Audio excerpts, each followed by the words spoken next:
பொன்னியின் செல்வன் பாகம் 1 புதுவெள்ளம் அத்தியாயம் 54 நஞ்சினும் கொடியாள். மாமல்லபுரத்தில் பழைய பல்லவ சக்கரவர்த்திகளின் மாளிகை ஒன்றில் அன்றிரவு அம்மூன்று வீர சிகாமணிகளும் தங்கினார்கள். இரவு உணவு அருந்தியதும் மலையமான் அரசர் 5 ரதங்களுக்கு அருகில் அரவான் கதை நடக்கிறது என்று கேள்விப்பட்டு அதை கேட்க போய்விட்டார். ஆதித்த கரிகாலனும் பார்த்திபேந்திரனும் அரண்மனை மேல் மாடத்துக்கு சென்றார்கள். மேல் மாடத்திலிருந்து ஆதித்த கரிகாலன் மாமல்லபுரத்தின் இரவு தோற்றத்தை சிறிது நேரம் பார்த்து கொண்டிருந்தான். ஆங்காங்கு மினுக்கு மினுக்கென்று சில தீபங்கள் மங்கலாக பிரகாசித்தன. வீதிகளில் பெரும்பாலும் நிசப்தம் குடிகொண்டிருந்தது. கோவில்களில் அர்த்த ஜாம பூஜை முடிந்து வெளிக்கதவுகளை சாத்தி கொண்டிருந்தார்கள். சமுத்திரத்தின் கோஷம் ஓவென்று சோக தொனியாக கேட்டது. 5 ரதங்களுக்கு பக்கத்தில் வில்லுப்பாட்டு வித்வானும் அவருடைய கோஷ்டியும் அரவான் கதை நடத்த அவர்களை சூழ்ந்து கதை கேட்டு கொண்டிருந்த ஜனக்கூட்டம்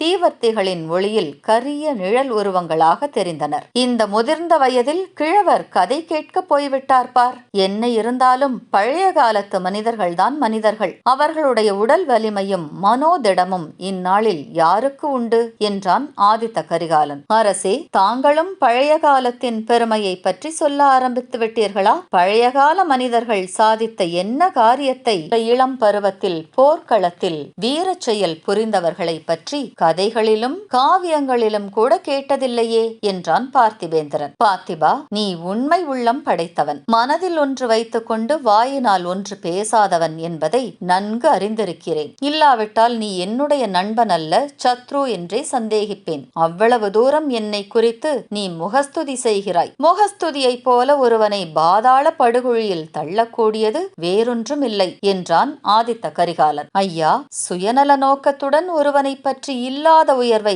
புனைந்து சொன்னால் அது முகஸ்துதியாகும். தஞ்சாவூரில் பழுவேட்டரையர்களின் அடிமையாக இருக்கிறானே மதுராந்தகன், அவனிடம் சென்று நீ வீராதி வீரன் என்று நான் புகழ்ந்தால் அது முகஸ்துதியாகும். அப்படி நான் எப்போதாவது செய்ததாக தெரிந்தால் என்னை உடனே தங்கள் கையில் உள்ள வாளினால் கொன்றுவிடுங்கள். தங்களை பற்றி நான் சொன்னதில் ஒரு வார்த்தை கூட அதிகமில்லையே. பழைய காலத்தில் எந்த வீரன் இவ்வளவு இளம் வயதில் இத்தனை பெரிய காரியங்களை சாதித்திருக்கிறான்? தங்கள் பெரிய பாட்டனாராகிய யானை மேல் துஞ்சிய ராஜாதித்யரை ஒருவேளை தங்களுக்கு சமமாக வேணுமானாலும் சொல்லலாம். தங்களை விட அதிகம் என்றும் அவரையும் சொல்ல முடியாது. நிறுத்து பார்த்திபா, நிறுத்து. ராஜாதித்யர் எங்கே? நான் எங்கே?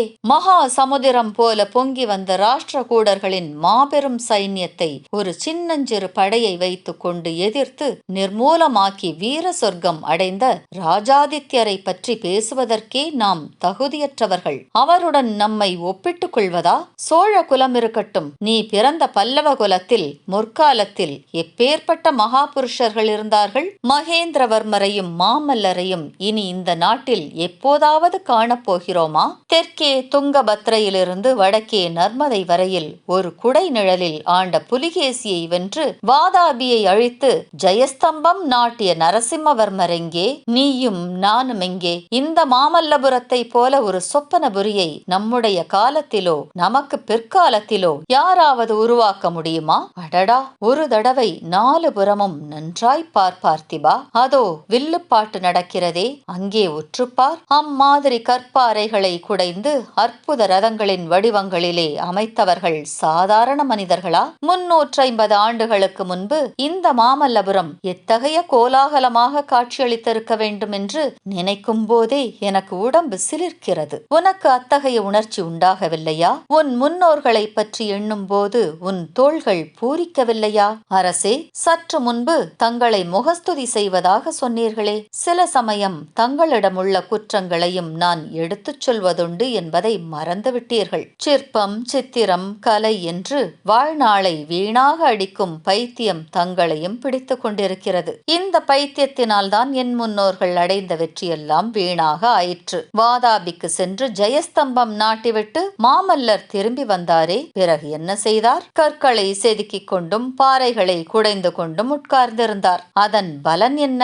சில காலத்துக்கெல்லாம் மறுபடியும் சாளுக்கர்கள் தழைத்தோங்கினார்கள். பெரும் படையுடன் மீண்டும் பழிவாங்குவதற்கு வந்தார்கள். காஞ்சியையும் உறையூரையும் அழித்தார்கள். மதுரை வரையில் சென்றார்கள். நெடுமாற பாண்டியன் மட்டும் நெல்வேலியில் சாளுக்கர் படையை தடுத்து நிறுத்தி தோற்கடித்திராவிட்டால் இன்று வரை இத்தென்னாடு முழுதும் சாளுக்கர் ஆட்சியில் இருந்திருக்கும் அல்லவா? இல்லை பார்த்திபா, இல்லை. உலகில் எந்த அரச குலமும் என்றென்றைக்கும் நீடித்திருந்ததாக நாம் கேள்விப்பட்டதில்லை. ராமர் பிறந்த இக்ஷ்வாகு குலத்துக்கும் ஒரு முடிவு ஏற்பட்டது. சாளுக்கர்களை வீழ்த்த இரட்டை மண்டலத்தார் தோன்றினார்கள். ராஜ்யங்கள் சில சமயம் உன்னத நிலைமை அடைவதும் சில சமயம் தாழ்ச்சி உறுவதும் இயல்பு. சில ராஜ்யங்கள் சில காலம் எவ்வளவோ உன்னதமாக இருந்துவிட்டு இருந்த இடம் தெரியாமல் போய்விடுகின்றன. என்னுடைய முன்னோர்களையே பார். கரிகால் வளவன், கிள்ளி வளவன் முதலிய சோழ மன்னர்கள் எவ்வளவோ சீரும் சிறப்புமாயிருந்தார்கள். அவர்களையெல்லாம் பற்றி இப்போது நமக்கு என்ன தெரிந்திருக்கிறது?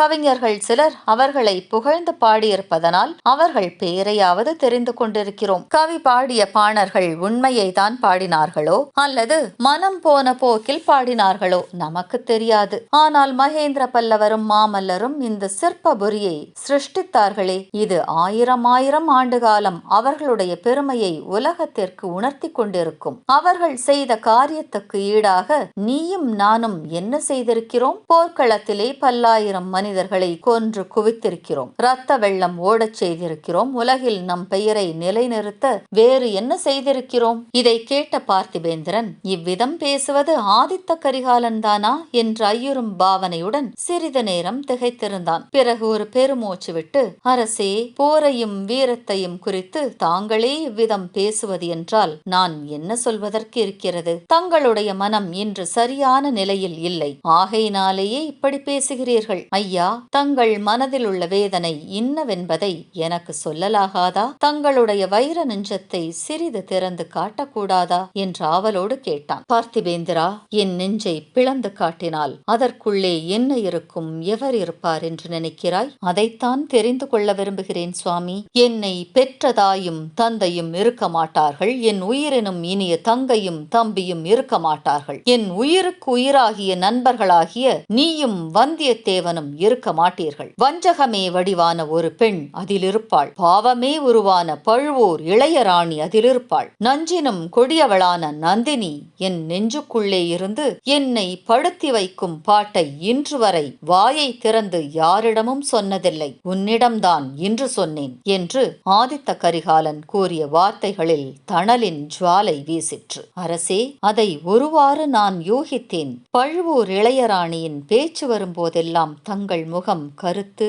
கண்கள் சிவந்து சொல்ல முடியாத மனவேதனையை வெளியிட்டதை கொண்டு அறிந்தேன். ஆனால் இந்த தகுதியில்லா மோகம் எப்படி தங்கள் நெஞ்சில் இடம்பெற்றது? அந்நிய பெண்களையெல்லாம் அன்னை என்று கருதும் மரபில் வந்தவராயிற்றே தாங்கள். பழுவேட்டரையர் தங்கள் குலத்துக்கு நெடுங்கால உறவினர், பிராயம் முதிர்ந்தவர். இன்றைக்கு அவர்கள் நமக்கு பகைவர்களானாலும் முன்னால் அப்படியில்லையே. தங்கள் தந்தையும் பாட்டனாரும் அவரை எவ்வளவு மதித்து மரியாதை செய்தார்கள். அப்படிப்பட்டவர் அக்னி சாட்சியாக மணந்து கொண்ட பெண்ணை அவள் எவ்வளவுதான் கெட்டவளானாலும் தாங்கள் மனதிலும் கருதலாமா? கூடாது பார்த்திபா, கூடாது. அது எனக்கு தெரியாது என்றா நினைக்கிறாய்? தெரிந்திருப்பதனால்தானே இந்த மனவேதனை. அவள் பழுவேட்டரையரை மணந்த பிறகு என் நெஞ்சில் இடம்பெறவில்லை. அதற்கு வெகுகாலம் முன்பே என் உள்ளத்தில் அவளுடைய மோக விஷம் ஏறிவிட்டது. அதை களைந்தெறிய எவ்வளவோ முயன்றும் முடியவில்லை. குற்றமெல்லாம் அவள் பேரில் என்று தோன்றும்படி நான் பேசுகிறேன். குற்றம் யாருடையது என்பதை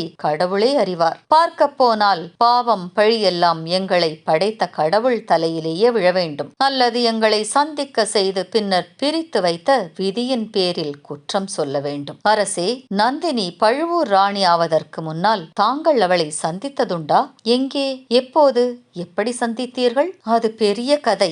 இன்றை கதை கேட்க விரும்புகிறாயா? கட்டாயம் கேட்க விரும்புகிறேன். அதை தெரிந்து கொள்ளாவிட்டால் எனக்கு மனம் நிம்மதியாயிராது. நாளைக்கு இலங்கை போக சொல்லுகிறீர்களே, அங்கே சென்று என் கடமையை சரிவர செய்ய முடியாது. நிலைமை இன்னதென்பதை தெரிந்து கொண்டு தங்களுக்கு ஆறுதல் சொல்லிவிட்டு போனால்தான் என் உள்ளம் ஒருவாறு நிம்மதியடையும். நண்பா, எனக்கு ஆறுதல் சொல்லப் போகிறாயா?